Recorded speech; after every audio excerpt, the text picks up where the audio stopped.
আমরা ইসলামী আন্দোলনের সম্মানে তাদের যিনি নায়েবে আমি আছেন তার আসনে আমরা কোনো ক্যান্ডিডেট না দেওয়ার সিদ্ধান্ত গ্রহণ করেছি। ইসলামী আন্দোলনের শীর্ষ নেতার আসনে প্রার্থী দিবে না জামাত। বরিশাল ৫ আসনে ইসলামী আন্দোলন বাংলাদেশের সিনিয়র নায়েবে আমির মুফতি সৈয়দ মোহাম্মদ ফয়জুল করিমের প্রতি সম্মান জানিয়ে দলীয় প্রার্থী না দেওয়ার সিদ্ধান্ত নিয়েছে বাংলাদেশ জামাত ইসলামী। রবিবার রাতে প্রধান উপদেষ্টার সঙ্গে সাক্ষাৎ শেষে সাংবাদিকদের সঙ্গে আলাপকালে এ ঘোষণা দেন জামাতের নায়েবে আমির ডাক্তার সৈয়দ মোহাম্মদ আবদুল্লাহ তাহের।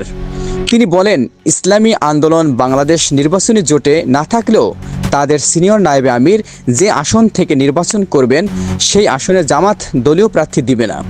বরিশাল ৫ আসনে জামাতের যে প্রার্থী ইতিমধ্যে মনোনয়ন জমা দিয়েছেন তিনি তা প্রত্যাহার করে নেবেন বলেও জানিয়েছেন তিনি।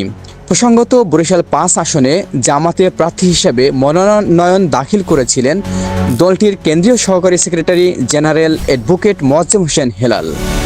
Desk report, Mohammad Ashrafuzzaman,